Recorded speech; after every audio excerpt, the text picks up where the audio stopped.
नमस्कार, एटा न्यूज़ देख रहे हैं आप और मैं हूं आपके साथ आदित्य राजपूत। कुछ हफ्ते पहले आपने सोशल मीडिया प्लेटफॉर्म पर एक वीडियो यानी कि एक नर्सिंग होम की वीडियो जो है वो वायरल होती हुई देखी होगी, जहां पर एक लेडी डॉक्टर के साथ कहीं ना कहीं जो है वो बहस करती हुई नजर आ रही थी डाउन सिंड्रोम्स को लेकर।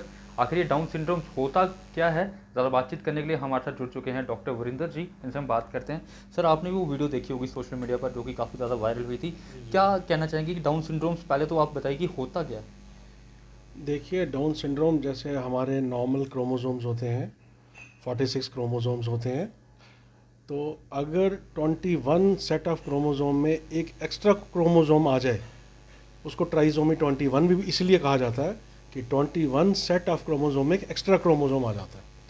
तो ये इनबॉर्न, ये एक डिज़ीज़ है जिसमें बच्चा थोड़ा मेंटली रिटार्डेड होता है।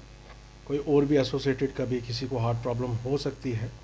इसमें थोड़ी बोन्स शॉर्ट होती हैं, स्किन थोड़ी ज़्यादा होती है, और जो नेज़ल बोन है वो थोड़ी शॉर्ट होती है। तो this is the Down syndrome.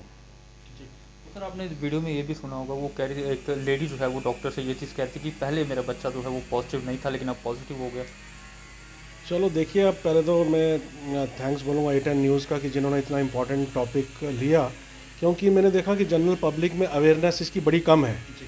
जब बाद में कुछ हो जाए तो फिर वो कहते हैं जी ये क्या डॉक्टर की है। लापरवाही। देखिए, डाउन सिंड्रोम स्क्रीनिंग का एक सेट पैटर्न है और बड़ा क्लियर कट है ये। जब भी प्रेगनेंसी होती है, एक 11 टू 14 वीक्स एक स्कैन होता है जिसको एंटी स्कैन या न्यूक्लियर ट्रांसलूसेंसी स्कैन बोलते हैं। उसमें हम स्किन थिकनेस देखते हैं बच्चे की।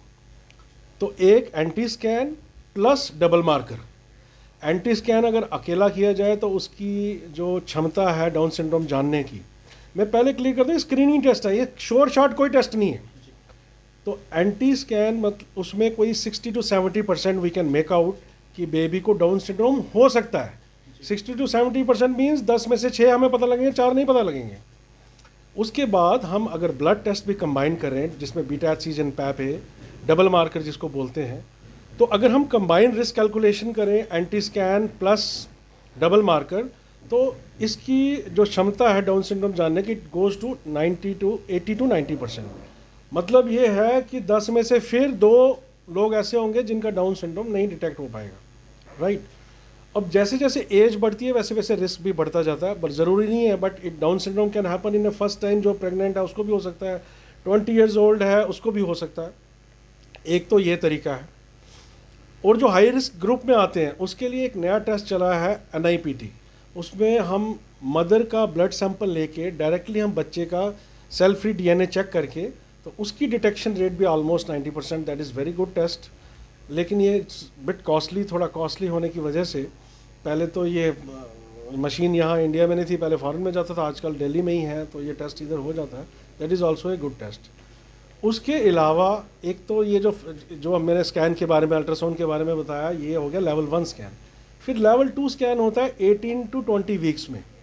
उसमें भी हम रिस्क कैलकुलेट करते हैं एक लेवल 2 स्कैन करके कि कुछ मार्कर्स होते हैं जैसे स्किन थिकनेस हो गई या कुछ और चीज़ें, नेज़ल बोन हो गई। अगर हमें इसमें लगे कि नहीं इट्स हाई रिस्क ग्रुप में है, अगर हमें लेवल 2 स्कैन में लगे तो हम फिर रिस्क कैलकुलेट दोबारा करते हैं। अगर रिस्क इतना आया कि 1:250 के नीचे नीचे आए तो it means high risk group में चले गए। क्योंकि हम सबके तो एडवांस टेस्ट करा नहीं सकते ना, सारी जनरल पॉपुलेशन के एडवांस टेस्टिंग नहीं हो सकती। लेकिन लेवल 2 स्कैन तो वैसे भी बॉडी चेकअप तो करना ही है, सारा बच्चा ठीक है, अंग वगैरह ठीक है, वो तो देखना ही है। तो उसके अलावा डाउन सिंड्रोम भी हम चेक करते हैं। तो अब जैसे अल्ट्रासाउंड इज ओनली फिजिकल, मतलब हम जैसे फिजिकली आपको पूरी बॉडी में चेक करूं, मुझे नहीं पता कि कोई आपको मेंटल रिटार्डेशन है या मेंटल प्रॉब्लम, वो तो नहीं आएगी ना। उसी तरीके से अल्ट्रासाउंड में ऐसी कोई प्रॉब्लम नहीं आती, we can not always detect. But हमें कुछ हिंट्स मिलते हैं, जैसे सॉफ्ट मार्कर्स कहते हैं। अगर कुछ आते हैं तो फिर रिस्क कैलकुलेशन अगेन करते हैं।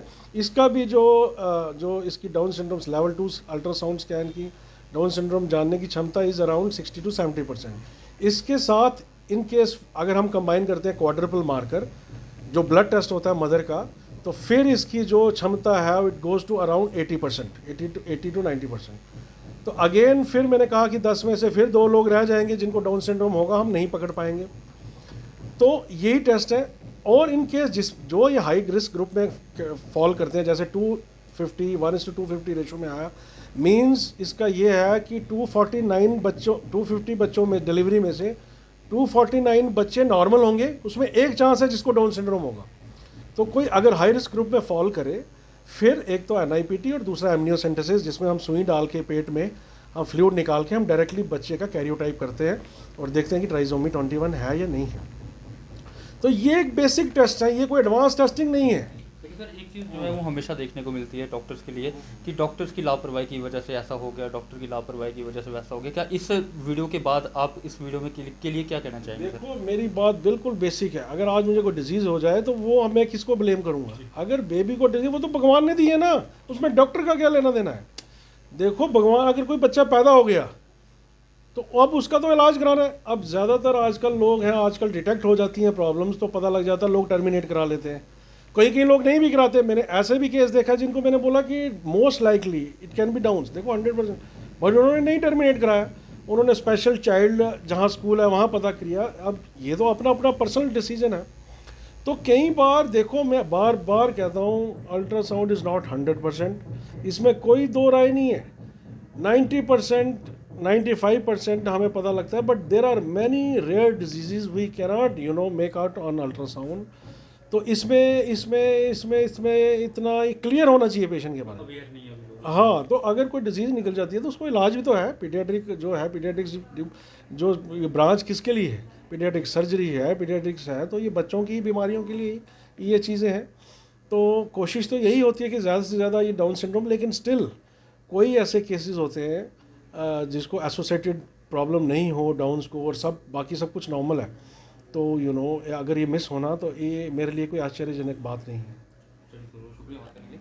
तो ये थे हमारे डॉक्टर वरिंदर जी, जिनके साथ आज हमने बात की। जिस तरह से आपने भी सोशल मीडिया पर वो वीडियो देखी होगी, एक नर्सिंग होम की वीडियो है जहाँ पर एक लेडी एक डॉक्टर के साथ जो है वो कहीं ना कहीं काफ़ी ज़ोर से जो है वो बात कर रही थी कि उन्होंने मेरे बच्चे को पॉजिटिव कर दिया। लेकिन आज उसकी सच्चाई ये निकली कि कहीं ना कहीं इस पर जो है वो डॉक्टर्स का कोई कसूर नहीं होता। उसके पूरे स्कैन जो हैं, 2 से 3 स्कैन जो हैं वो करवाए जाते हैं। देखिए, मैं ऐड करूँगा, वो जो स्क्रीनिंग टेस्ट था, ब्लड टेस्ट, वो स्क्रीनिंग टेस्ट है, वो टेस्ट पॉजिटिव नेगेटिव नहीं है।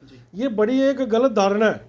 वो एक, मैं बार बार कह रहा हूँ, दे आर स्क्रीनिंग टेस्ट, कि एक हाई रिस्क ग्रुप में एक लो रिस्क में, जैसे वो पॉजिटिव नहीं था या नेगेटिव नहीं था वो ग्रुप, वो एक रिस्क कैलकुलेट, अगर आप ध्यान से पढ़ेंगे उसमें लिखा हुआ रेशो 1:250 और something else. They are the just screening test. Screening मतलब अगर हम आज डिटेक्ट करते हैं कि किसका कोलेस्ट्रॉल हाई है या किसकी बॉडी फैट ज़्यादा है, तो किसका एक रिस्क कैलकुलेट करेंगे कि किसको हार्ट अटैक होने के चांसेस हैं।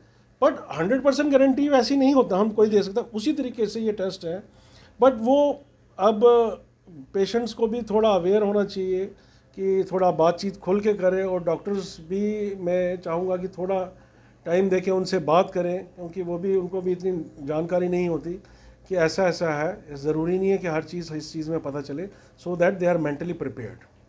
बात करने के लिए तो आप लोग इस वीडियो के नीचे अपनी राय ज़रूर रखिएगा, और इस वीडियो को जितना हो सके उतना शेयर करें, और A10 को फॉलो करें, लाइक करें, सब्सक्राइब करें। अगली अपडेट के लिए तब तक ले बने रहे आप A10 न्यूज़ के साथ।